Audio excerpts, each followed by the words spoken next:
So GameSpot is going to be doing a bunch of releases of new video trailers or interview trailers on The Last of Us Part 2. And this is the first one called Inside the Story. Let's take a look. For The Last of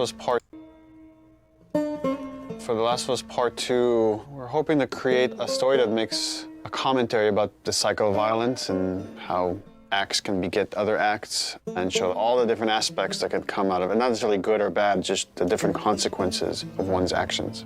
Okay, so the cycle of violence or the cycle of revenge, I believe, was part of the original leaks.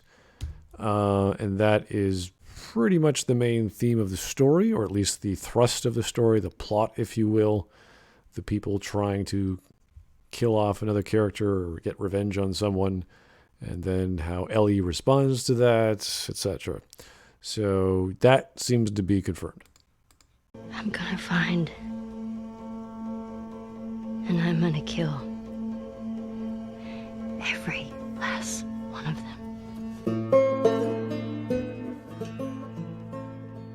Yeah, so Ellie is definitely in the revenge plot, and we're not sure where, when exactly that happens, but that seems to be the ongoing theme. So it's the main. I would say that's the main theme of the story, if the leaks are to be believed. I've heard a lot of people say, why make a sequel to The Last of Us? I didn't even hear the full pitch of the game, but just like the outline of what Neil was wanting to do with this game, I realized, oh, this is something we have to make. This isn't even an option. There's absolutely more to do here. Okay, so that's interesting. There's usually a pitch or some idea to take characters in new directions, for example, or to continue on a story that didn't really need to be continued. So it's like, okay, this other writer thought, hey, wow, we have to do this. We have to work on this. There's so much more ground to cover, and going in this one direction can work. And you really have to be careful with the plot there, because there's some plots that can work and can work well. One plot that I know works well throughout even episodic storytelling is redemption. So you have someone who did something wrong, and they feel that they constantly feel they need to resolve that problem. They never feel good enough. They're always unsure whether or not they did the right thing this time. So the concept of revenge usually is something which it sort of makes you feel empty, even after getting it. You need to achieve it, but sometimes it makes you feel empty. And I'm trying to think of an example like the character from Gibbs from NCIS. He went after his family's murderer, and there was actually an alternate weird story where, as if that didn't happen, what would Gibbs's life have been like? And he would have had regret for not doing that, even though we all like Gibbs, we all appreciate who he was, and he decided not to kill this guy. What would have happened to him? So it's interesting to have these scenarios, interesting to have plots that we can relate to. It's all about how it's done, and I don't know if revenge is going to be that good, considering it's seen as a negative thing. Again, there's nothing wrong with teaching ethics or morals in any direction. It's how you do it and how you relate to the characters. There's always the fear that, when you made something great and you're going to go back to it, you're going to mess it up. You're going to mess what made it so special. The test for us was like, can we come up with a... That's kind of ironic now that we know the leaks, but yeah, we don't know the full story. But the leaks certainly did outline quite a bit that you have to really know what you're doing to make the audience care about your characters that you're killing off and the person doing the killing. You have to play it very smart and succinct to make a audience care about an antagonist killing off a protagonist. Very, very careful. And it does not look like they did that. Story that could, one, stand on its own and be meaningful and have weight. The same kind of feeling we had when we came upon the story for the first one. But also now, because it's part two, it has to be additive. It has to take the first one into consideration, that if you played both, then you get like a bigger narrative. That's true. You have to take into consideration what came before, and you have to respect what came before, as well as trying to push the boundary or give something new if you in fact want to do something new. I always give the analogy of the steak. You go to a steakhouse expecting a steak. Well, you better get a damn good steak, And then the chef might want to do something fancy. He might want to do steak tartare or have sweet potatoes or whatever he wants to do. You have to give the audience what they want. And you have to respect the thing they're coming for, which is a really juicy, nice steak. So if you get what you want, great. Do whatever you like. But if you don't get what you want, that's where we have problems. And I think that's what's happening in the leaks. People are reacting to that, the death of Joel, playing as Abby, controlling Abby, not knowing enough about her plight. Why should we care about this character who comes in and ruins this character we all care for? That's a hard game to sell. It's a hard story to sell. And the gameplay has to reflect that working with Abby as a tragic character, as someone you care for, on top of also caring for Joel. So that's a very tough thing. It would probably be easier to sell the concept of Ellie killing Joel, or vice versa, for certain reasons. And because we know them so well, as opposed to not knowing someone enough like Abby and her character. So you have to introduce Abby early on, see why we care about her, and then have her put in conflict with Joel in an appropriate light. Very difficult to do because you're just compounding protagonists. And if Abby is not a protagonist, you're screwed. That Neil really cared about, that the studio really cared about, is honoring Ellie and Joel specifically. And Really? Okay. That's honoring Joel. Joel gets killed off very early on, I think. So unless they're doing something else with him, like flashbacks, or Ellie's having these mental conversations with herself, which happens to have depictions of Joel telling her what to do, that sort of weird thing. It's going to be tough to pull off, especially if he's only in for a few hours or even just 1 hour. It's hard to say when that's going to happen exactly, but signs don't point to doing a very good job respecting Joel or respecting the audience's appreciation of Joel. and their journey as characters. Joel's journey as a character is he becomes a corpse. So no. What is the honest next steps that they would take? What are the truest moves that we could see them do? The Last of Us 2 expansion.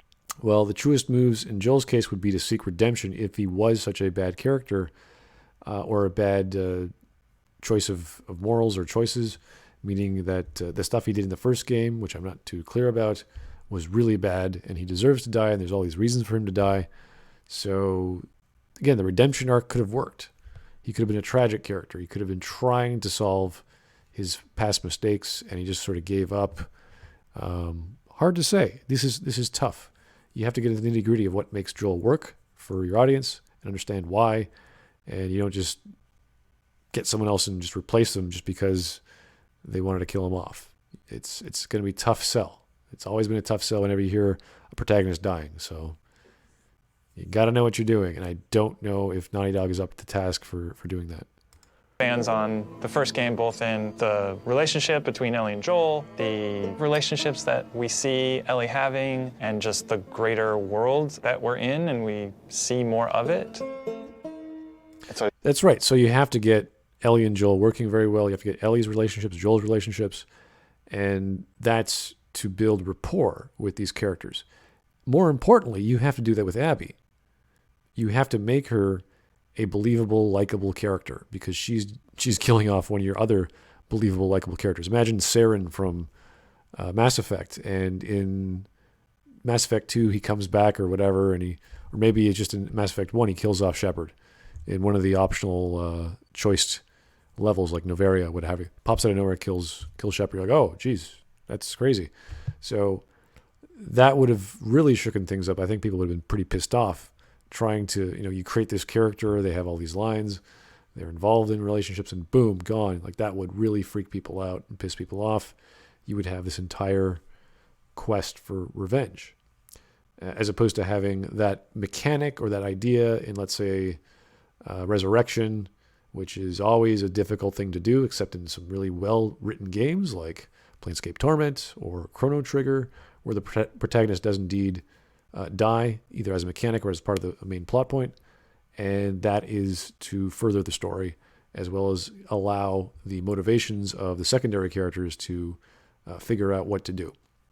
So you can play with these ideas. They can work. In a contemporary setting, you really have to sell and connect with the antagonist if they're going to be playing the role of a protagonist, or at least justifying their position to kill off a protagonist. Genre story about this infection that turns people into... I'm not sure what a genre story is. I think he just might mean a zombie horror survival games genre. I think that's as far as I'm taking that.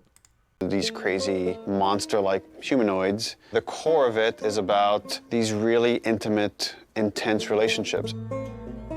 Yeah, that's fine. That's very much how a lot of these stories are. I think The Walking Dead is a good example. You have really intense survival, morally gray conflicts and dilemmas. And what do you do in them? Are they justified? Are they just taking the easy way out? Are they striving hard for compromising their ideals? That's what you do in those post-apocalyptic style scenarios. And because it's zombie horror, it's much more intense as opposed to, let's say, a Fallout scenario where everything's just sort of bleak and laid back. And it's like, oh, there's no pressure. It's just sort of, oh, am I going to survive the next day?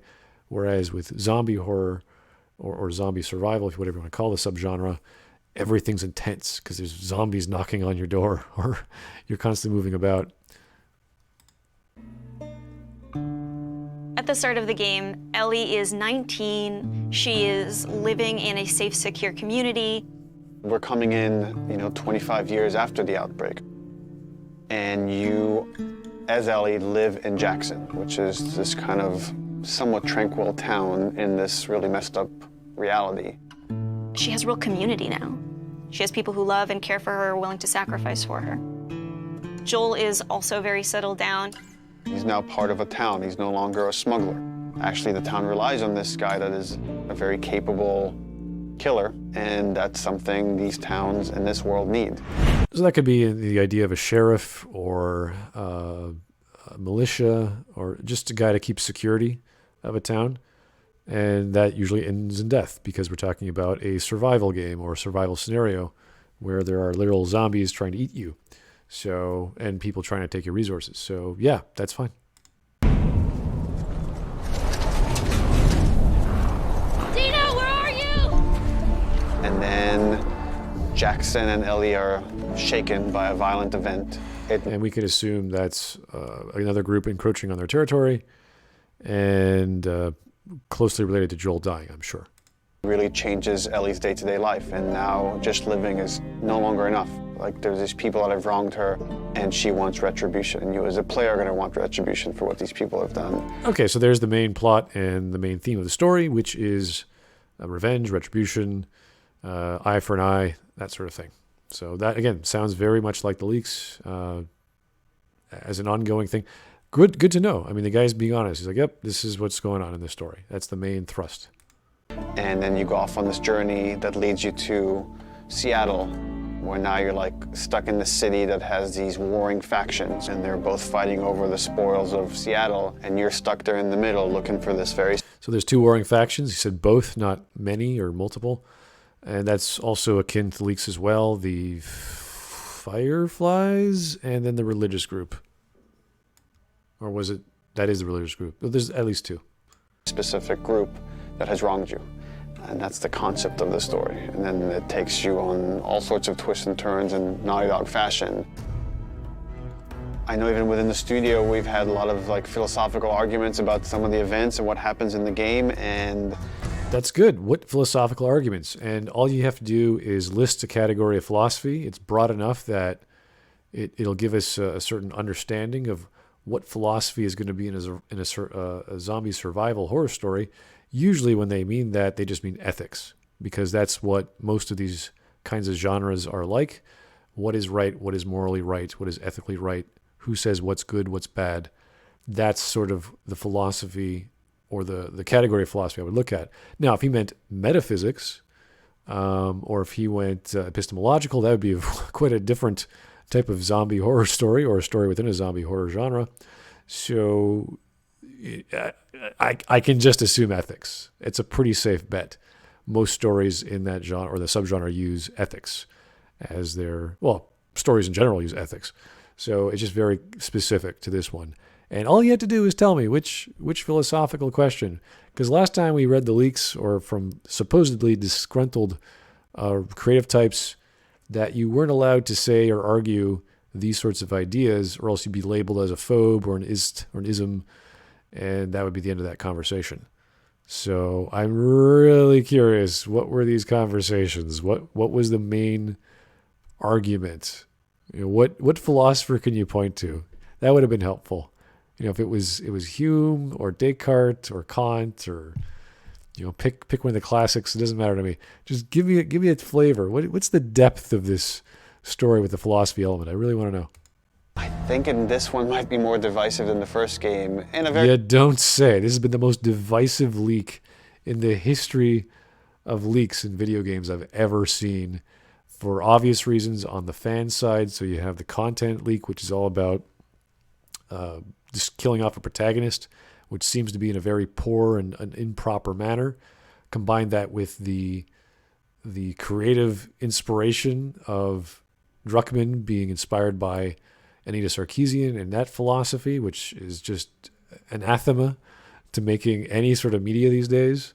Then you have the concept of people talking about the leaks, just talking about the leaks, like I'm doing right now, being banned by Sony and their satellite legal team of Muso TNT Limited, which I've been banned. I've lost content from YouTube as well as Twitter just by talking about it on Twitter, which makes no sense.